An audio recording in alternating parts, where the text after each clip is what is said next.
A flat tire, an empty road, and the Colorado sun was blazing down as if it wanted to erase every trace of existence. Ava Thompson stood there alone in the silent desert, sweat beaded on her forehead, Italian leather shoes coated in red dust and phone. Only 2 battery bars left, but no signal. Her expensive Porsche Cayenne is now nothing more than a useless hunk of metal lying in the sun by the roadside. She had once run a billion-dollar corporation, had once walked in and out of boardrooms with dozens of people waiting to bow their heads. But this morning, no one came when the tire blew and the world left her behind. Until a voice called out, not hurried, not hesitant, just purely kind, "Car trouble." Ava looked up. A young man about 20 was crossing over from the other side of the road. He was tall and lean, his dark brown skin catching the sunlight. His shirt sleeves were rolled up high, speckled with dust. His shoelace was untied, his backpack slung over one shoulder, and his old, worn bag that people used for more than just books. She felt a twinge of caution, but his eyes were clear and calm, without a hint of agenda. He didn't glance at the logo on her car, didn't eye her watch, ignored the scuffed designer shoes worn down from a hopeless walk. She gave a slight nod.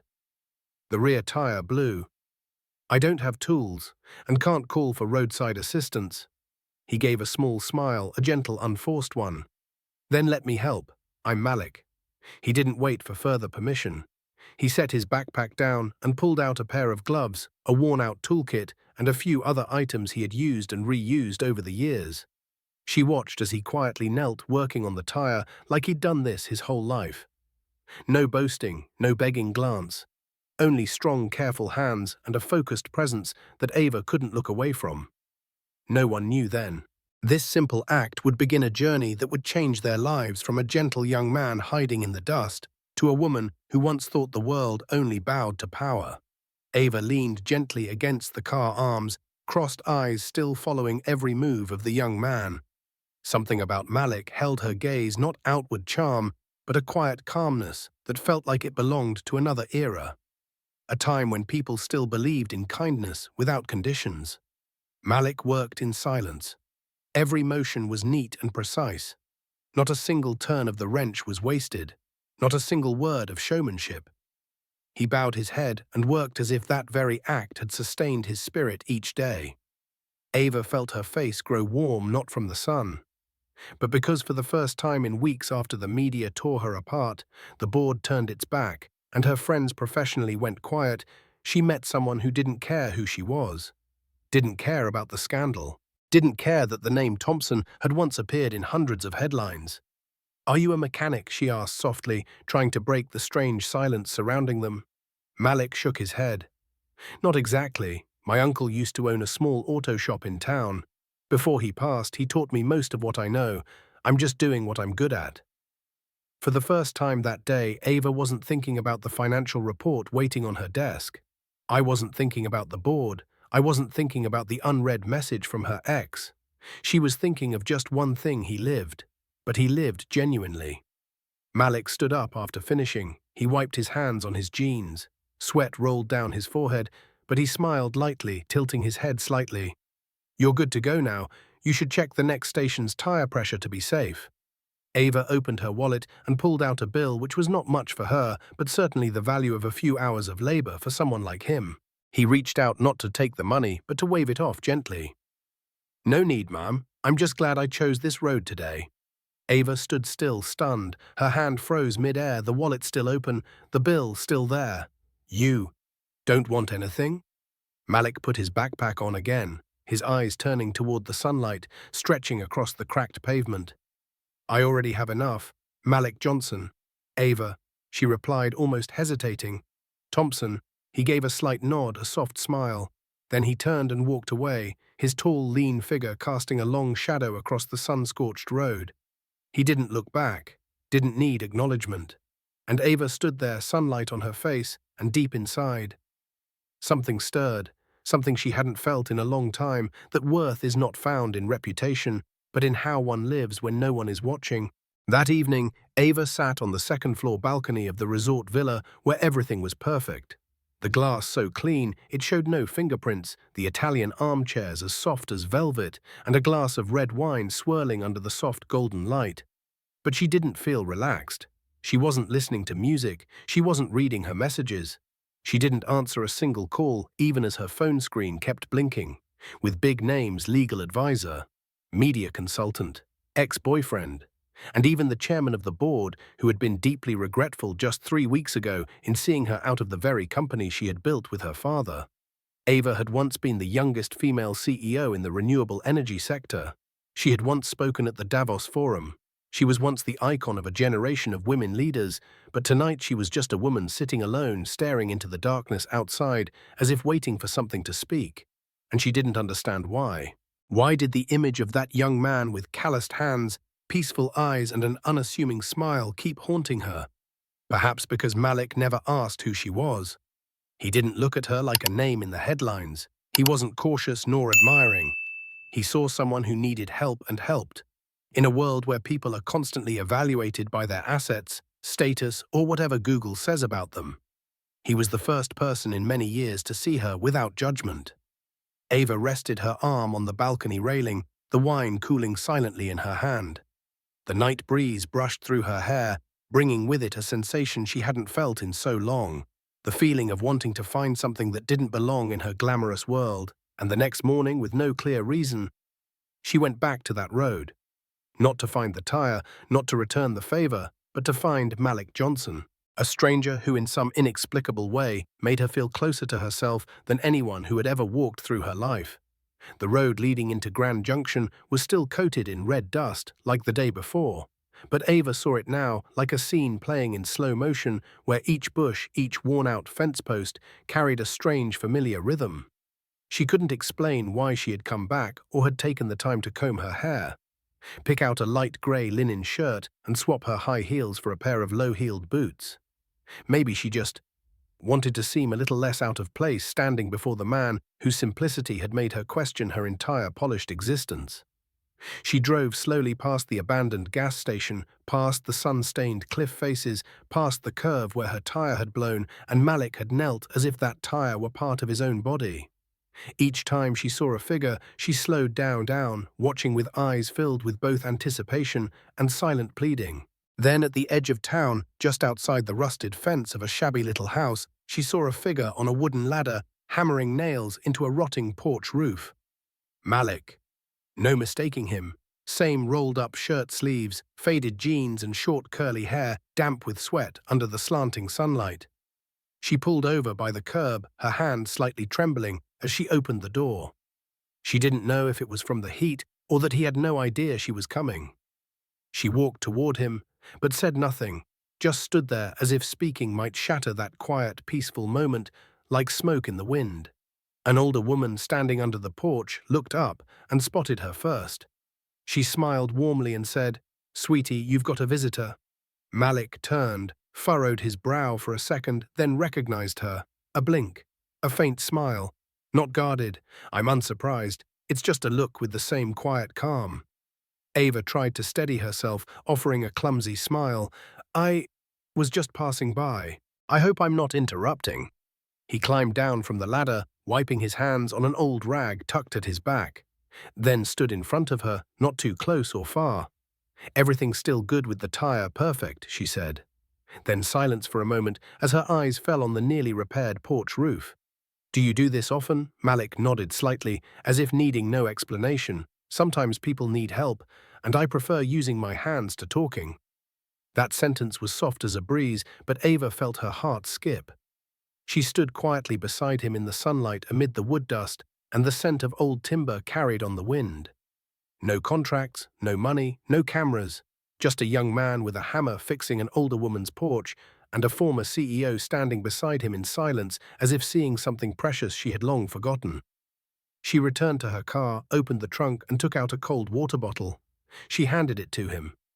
"Here, it's hot out, must be tiring." Their hands brushed, just lightly, but Ava felt the warmth travel from her fingertips straight to her chest. Malik accepted the bottle, unscrewed the cap, took a sip, then turned to her. "Do you like coffee?" Ava was slightly surprised. A smile appeared genuine, like one that hadn't graced her face in 3 weeks. Depends on who's asking. Malik smiled fully for the first time, a genuine smile, unguarded. Then, I'm asking. And in that moment, Ava knew she hadn't come looking for him. Through his calloused hands and steady gaze, he had quietly started pulling her out of the world she didn't even realize she had gotten lost in. The coffee shop was tucked away at the end of the street, sandwiched between a rundown pawn shop and a video rental store that had closed years ago. The wooden sign hanging from the tilted porch roof was chipped and peeling. Still inside, the place was surprisingly warm and inviting. Rustic wooden tables, red leather seats faded by time, and an old ceiling fan spinning with a soft, familiar hum like the steady breathing of this small town. No one turned their head when Ava walked in, even though her outfit radiated a neatness rarely seen here. Except for the server behind the counter, who squinted at Ava's shoes, then shrugged as if to say, another one who lost her way. Ava chose the table by the window. She sat down and ordered a black coffee with no sugar, as if trying to face everything in its rawest form. Her eyes drifted to the street where she had once seen Malik fixing the porch roof. Each strike of his hammer now replayed in her mind like a nameless refrain.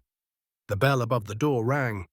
Malik walked in, same rolled-up shirt sleeves smudged with specks of sawdust. The same worn-out shoes that didn't belong near the suits she used to be surrounded by at tech conferences. But Ava thought, that's what made him different.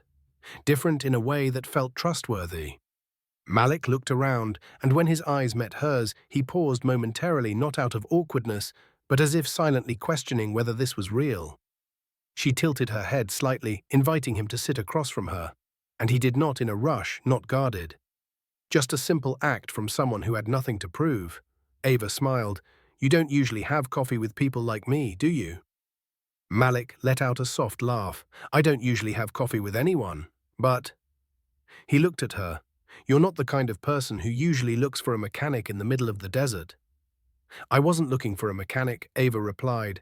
I was looking for someone who turned down money without hesitation. The air grew still for a moment, then softened again like the late afternoon light filtering through the window. Their coffee arrived. Both stirred their cups silently, as if waiting for the other to speak first. Then Malik put down his spoon.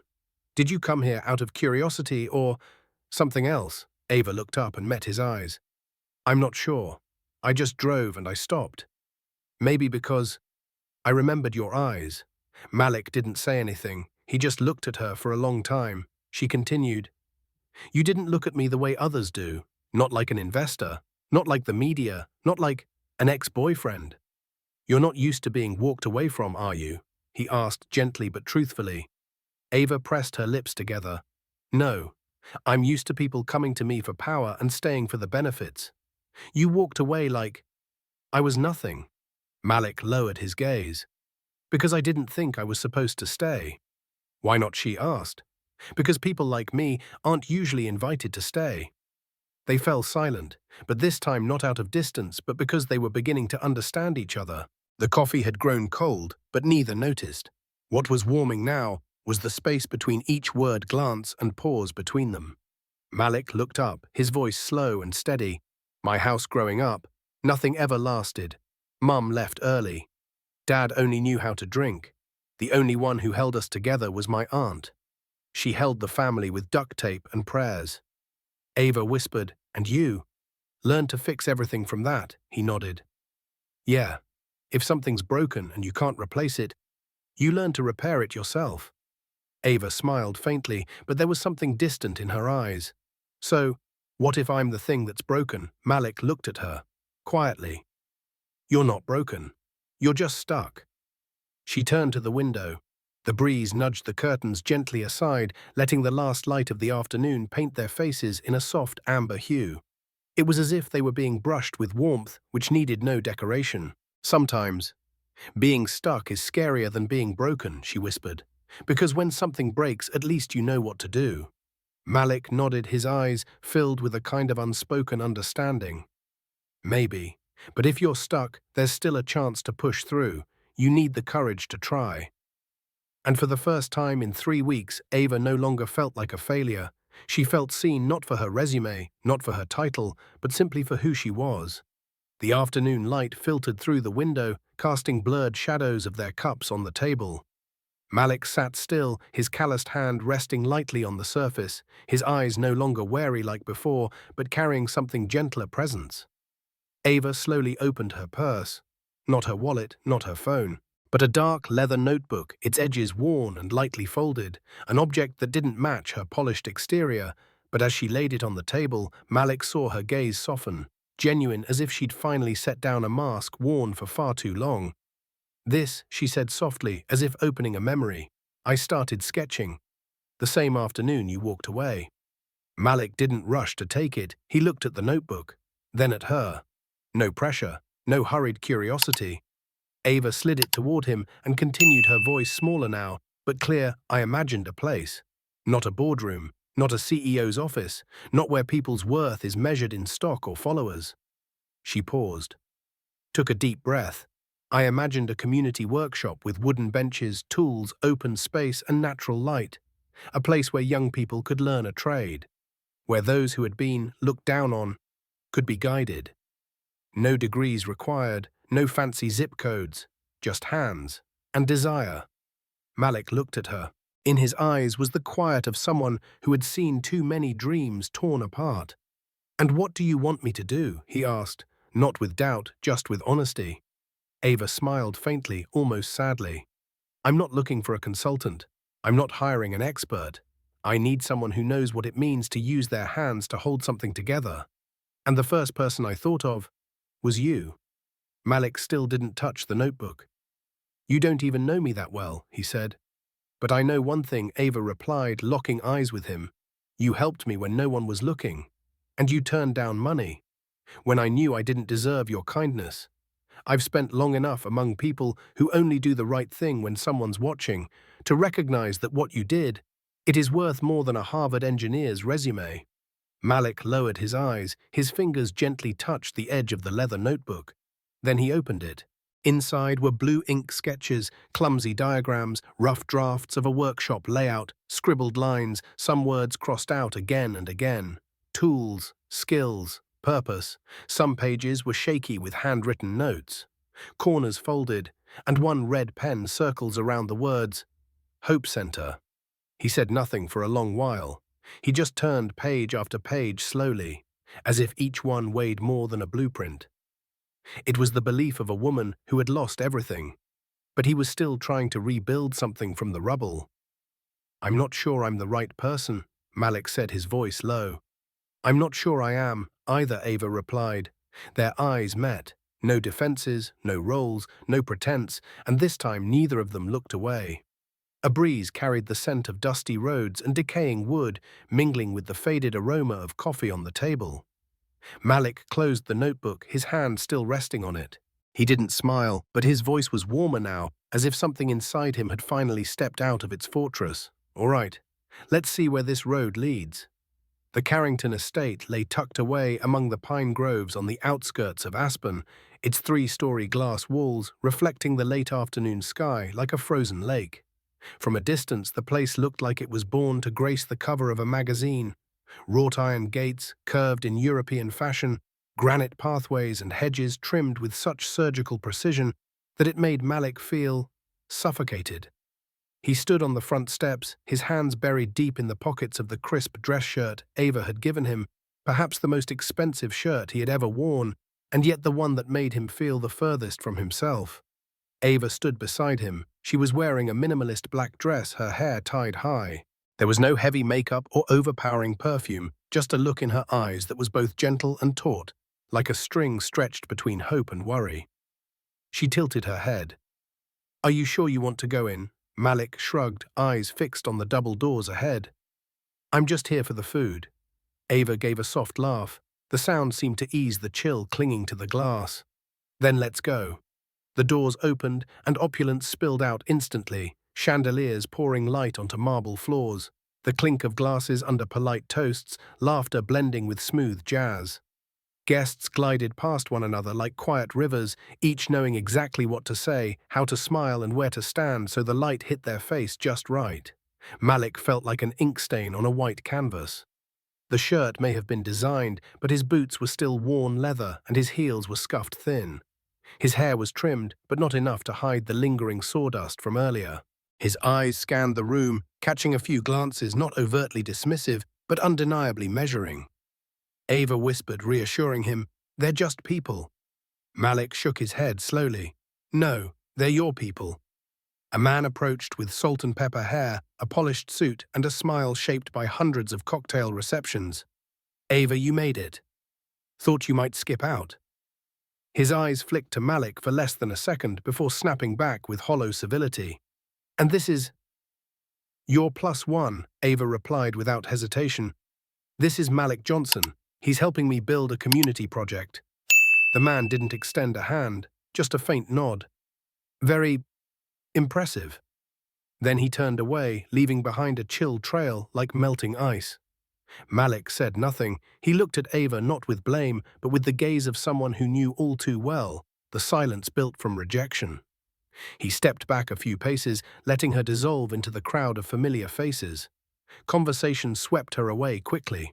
Ava flowed through them, as if she was born to do this, laughing at the right time, nodding just enough, knowing which stories to tell, which ones to avoid. Malik was different. He wandered near the buffet table, facing a row of French-labeled dishes he couldn't pronounce. He picked a cracker, the only thing that looked clear. "You're not from around here, are you?" A voice came from behind. Malik turned. A young man, maybe early 30s, neatly tailored blazer, wineglass in hand, lips curved in a smirk that hovered between teasing and smug. "Excuse me." "Nothing, just making conversation." Ava tends to bring back interesting projects like you. She has an eye for strays. Malik clenched his jaw. "She didn't bring me back." The man shrugged and sipped his wine. "Easy, she's tried it all, rescue dogs, startups and mechanics. You're not the first." Before Malik could respond, a woman's voice sliced through, quiet and sharp like a paring knife. "Is there a problem, Ava?" She stood tall, her smile gone. The man stepped back. "Not at all, just chatting with your friend." "Then go chat with someone else," she said calmly, but with a weight no one dared test. The man walked off. Malik watched him leave, then turned to her. "To them, this is just theatre. And I'm a prop in your redemption arc." Ava bit her lip, clearly flustered. "You know he's an idiot." "Sure, but he's not the only one watching." Malik's eyes swept the room, glances, forced smiles, polite nods that didn't reach the soul. "This doesn't matter," Ava tried to say. "It doesn't matter to them, but it matters to you," Malik replied, his voice not harsh, just sad. "To me, it doesn't." Then he stepped through the glass doors and out onto the back balcony. The night air swept in like a cold slap of truth. He stood there, leaning on the railing, staring out at the star-pinned sky and the soft lights of the town below the place he still knew he belonged. And Ava could only follow quietly, heart heavy. Because for the first time, the only person not trying to step into her world was the one she didn't want to lose. The back terrace was expansive enough to host a small gathering, but as Malik stood alone at the edge, eyes fixed on the vastness ahead, he saw no grandeur, only solitude.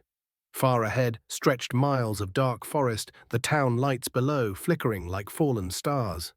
Behind him came the sounds of music, glass, and laughter, like echoes from a world he never had and probably never would.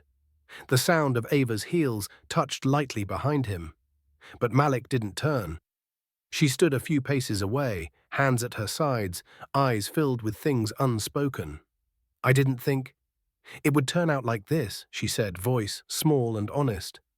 Malik nodded, still facing the night. "I didn't think I'd be displayed like an exhibit either." "That's not what this is," Ava whispered. "I brought you here because I thought people should see you.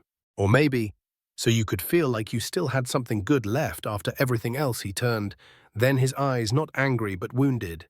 Ava looked down. Malik stepped closer, voice steady but low. "I'm not mad that you're rich. I'm mad that you thought bringing me here would make you feel less guilty, less empty." Ava swallowed hard. "You think I don't see it?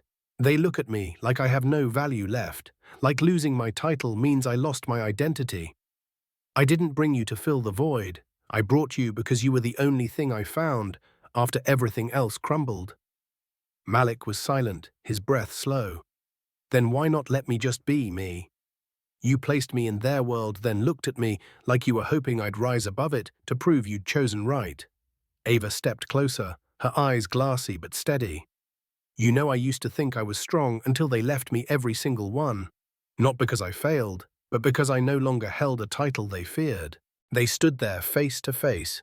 Two different worlds, two souls long denied, now trembling in a place that belonged to neither of them. I'm not afraid of losing money or status. I'm just afraid of losing you, Ava said, her voice cracking like a dam under pressure. Malik looked at her for a long moment, then turned away. I spent my whole childhood learning how not to get hurt by making sure no one saw the real me.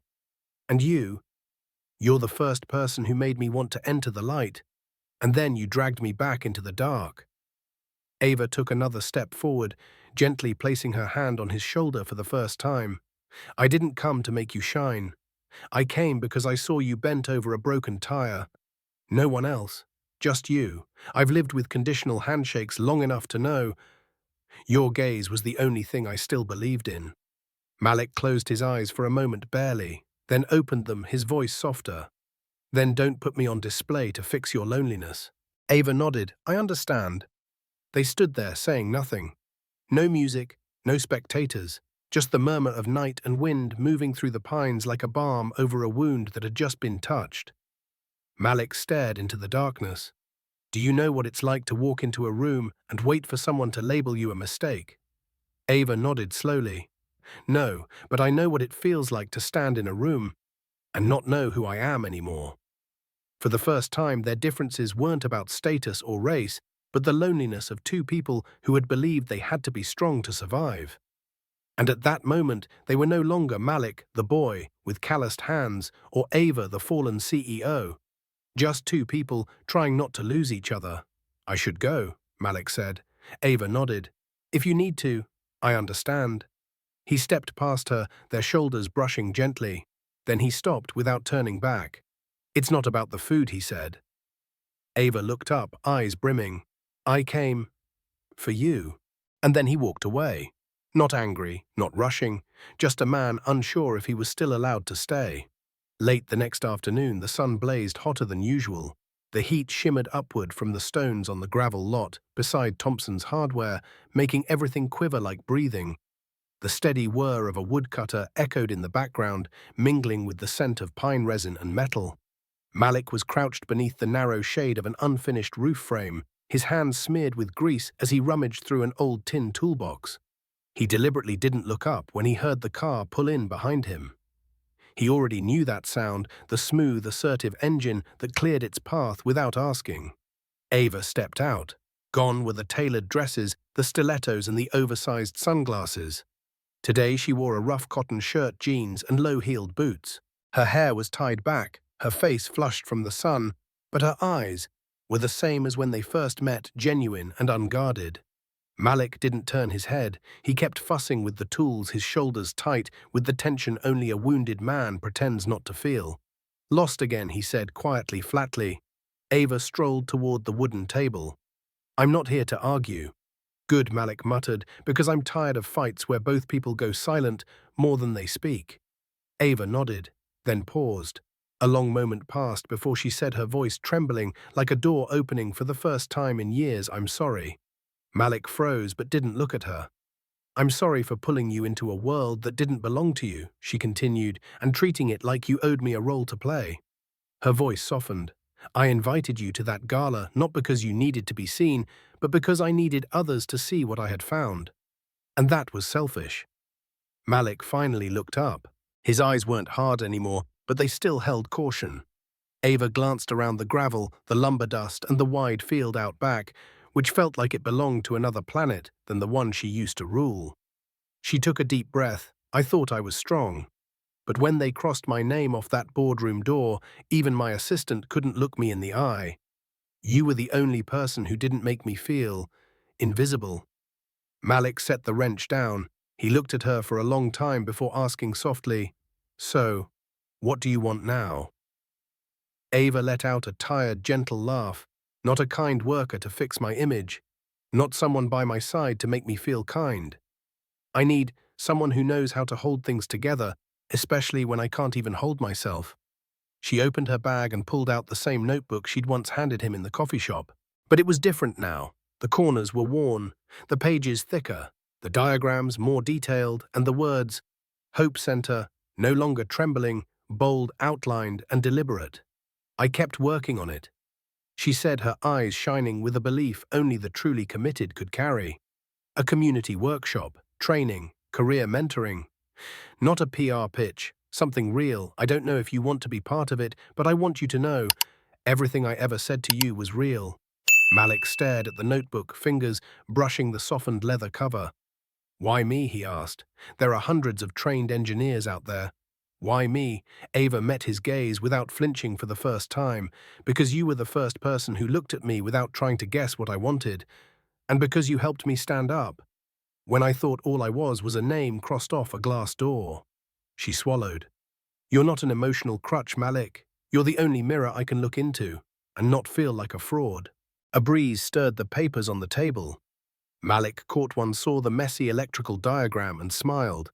Not mockingly, gently, like he was forgiving something she hadn't said yet. This drawing, he raised an eyebrow, you reversed the entire circuit. Ava laughed this time, truly like a wound starting to heal. Well, good thing I found the right guy to fix it. Malik flipped a few pages, then closed the notebook. He looked at Ava without putting up walls for the first time since the gala. All right, he said slowly and clearly. I'll help you build it. Ava exhaled, not loudly, not tearfully, just a release of breath that carried a restored belief. Malik added just under his breath, but enough to stop her heart mid-beat. But under one condition. What's that? She asked. You have to stop apologizing for loving something real. Ava froze, just for a second, then let out a laugh, soft wet at the corners of her eyes. Deal. An old pickup truck sat at the edge of the lot, the setting sun casting red light across the gravel and stretching its shadows into long, fading trails. The truck bed had been cleared, its tarp folded neatly for seating. Malik sat on one side, sleeves, rolled shirt half unbuttoned from the heat. Ava sat on the other, boots dusted with sand, a plastic coffee cup in hand from the roadside shop. Between them was the blueprint, thick paper, blue ink covered in handwritten notes. One line near the corner read, not just a place to learn, but a place to begin again. Malik marked out an incorrect measurement with his pencil. You reversed the whole electric system. Ava leaned on her knees and sighed. I thought I got it right. He raised an eyebrow, half serious, half smiling. You got it right. If you were trying to blow the place up. They both laughed, not loudly or showily, but like the soft clink of wood beams in a home just beginning to rise. Ava leaned back, head against the truck bed. Do you know how long it's been since I laughed like that? Malik turned toward her. You laugh all the time, in magazines, on stage.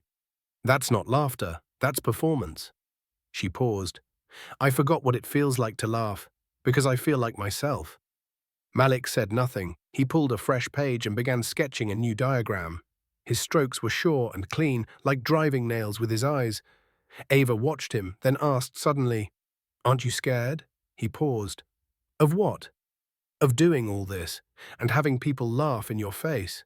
He tilted his head. They've already laughed. At my dusty hands, at my skin, at my record. I'm used to it, so why keep doing it? He looked at her, steady and unshaken, because every time I pick up a hammer, I know I'm not patching holes, I'm building something from scratch. Every kid that walks into that workshop is a chance to fix what life got wrong. Ava gripped her cup, eyes on the blueprint. People will say I'm throwing money at a guy I barely know, that this is just another PR stunt after a scandal. Malik shrugged, then let them talk. You're not afraid. I've been underestimated my whole life, but that didn't make me smaller. It just made my hands steadier with every swing. Ava turned to look at him, long and hard, not with curiosity, but like someone who had just begun to see the future truly. You're not the only one who lost faith, Malik, she whispered. I lost mine, in every boardroom I ever walked out of. But every time you quietly do the right thing without an audience, without applause, I start to believe again. Just a little. But enough to come back, enough to start over. Malik put his pencil down, leaned his elbows on his knees, and turned his eyes to the western sky turning violet. The wind stirred again, lifting a few papers from the truck bed. Ava reached for them. He caught one eye scanning the sketch like it held something deeper than lines. I used to think, Malik said slowly, I was born to live small. Do good, go unnoticed. Do well, stay unmentioned. Ava gently squeezed his hand, her voice barely a breath. Not anymore. Malik looked down then at her for a long time. No, he said finally. Because you showed up. Every time, even when I walked away. They sat beneath the hum of late summer cicadas and the scent of dry earth on a rising breeze. Neither spoke, but in that silence something was growing, not a structure, but a promise. There were no contracts, no signatures, just two people choosing to stay. Ava tilted her head, smiling lightly. Remember what I told you, if you love something real, don't apologize for it. Malik squeezed her hand in his, then kissed the back slowly, surely, and unshowily. I remember. And you were right. Bright sunlight poured over the low hills outside Grand Junction, where a newly built workshop stood on land once deemed worthless. Pale yellow pine contrasted with stainless steel ceiling, high glass doors gleamed, and young saplings lined the walkway, each a promise whispered to the future. Etched into the glass facade in bold steel letters, Brooks & Johnson Institute, skills, dignity, future. More than 100 people had gathered on a red carpet, no ribbons, no celebrity speaker at a podium. Real people, teachers, construction workers, single mothers, veterans, high school students, and a few quiet donors who stood in the back, never asking to be named. Malik stood inside the workshop, dressed in a navy blue shirt, jeans, and a chalk-dusted apron. In front of him sat the first class, about 30 young faces, white, black, brown, with blonde hair, curls, and shaved heads, all with eyes full of hope. He pointed to a drawing on the table. Dovetail joint. Anyone ever heard of it? A few hands rose, hesitant. He smiled. Good. And for those who haven't been better. Because here, starting from scratch is never a bad thing. Ava stood near the door, holding the guest list, but she wasn't looking at it. Her eyes were fixed on Malik, the man who once refused to step into a party she had invited, now standing at the center of the dream they'd built together. His face glowed calm and grounded, no pretense, no arms slung around anyone, just Malik as he truly was. A speaker crackled to life from outside. The dedication ceremony will begin shortly. Please gather around the podium. Ava stepped over and gently touched Malik's sleeve. It's time. He looked at her. Are you sure? She nodded. More than I've ever been. Outside the podium stood simple, built from raw pine slabs. Beside it, 2 American flags and a neat row of young trees. No banners, no oversized sponsor names. Just a modest plaque, a place for those who were told they didn't belong. Malik stepped onto the platform. His hand trembled slightly, adjusting the mic, but his gaze didn't falter. He looked out at the audience, people like him, people who'd never been given a genuine chance, and began to speak in his voice. No script. I believed I was born to live small for a long time. No matter how well I did, there'd always be rooms I'd never be allowed into. But then, someone didn't invite me into their house. They stepped out of it, sat beside me, and just listened. He inhaled deeply, his eyes finding Ava's in the crowd, hers shimmering, her hands gently clenched. She didn't hand me a ladder, she handed me tools. His voice grew steadier. And together we didn't just build a building, we built a new way of seeing. The crowd was silent, not from formality, but because they were truly listening. The Brooks & Johnson Institute isn't just a place where you learn to measure or saw wood. Malik continued each word, hitting the ground like a nail driven in. It's a place for the invisible, for those who fix things quietly, who don't wear suits but have hands that know how to make something that lasts. He paused. Let the words settle. We named this place after 2 people, but the truth is, it doesn't belong to us. It belongs to you, and it belongs to the future. Applause rose not at once, but like waves of belief rolling toward the shore. A few wiped their eyes. Ava didn't step forward, didn't take the mic. She just stood smiling quietly.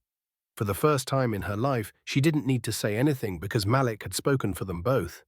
As the sun lowered, its golden light cast long shadows across the front of the new workshop.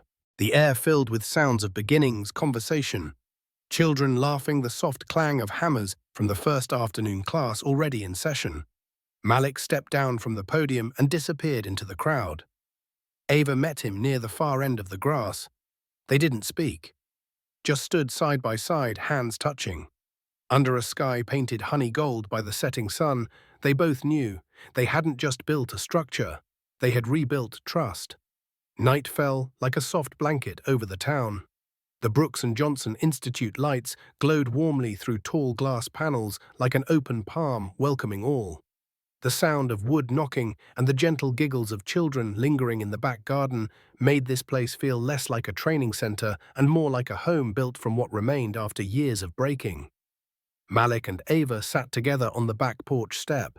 There were no flowers, no music, just the scent of new timber, the hum of late summer cicadas, and the cool wind weaving through the slats.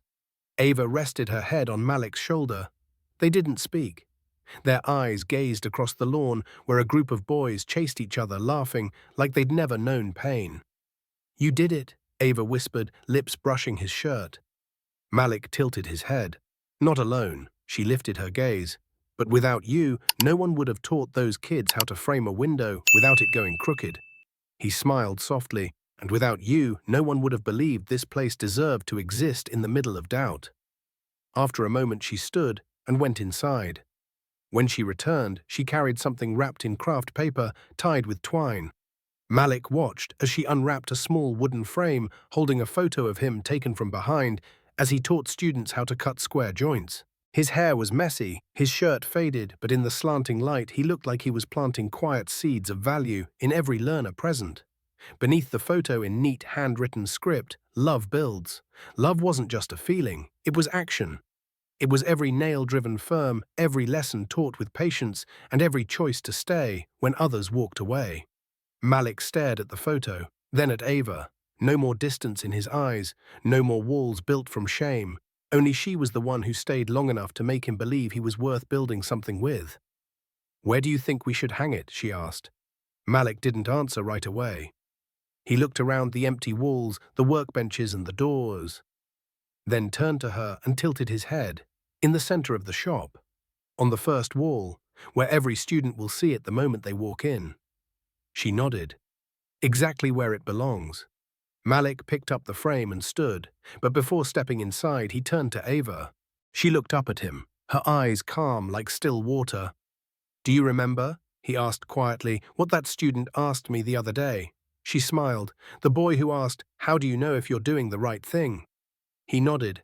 "I've thought about it, and now I know the answer." Ava waited. Malik looked at her voice, a mix of breath and vow. "When what you're building scares you a little, but opens your heart wide enough that you don't want to walk away. When it's bigger than you, deeper than you, but you stay anyway, laying brick after brick without asking for guarantees, that's when you know you're doing the right thing."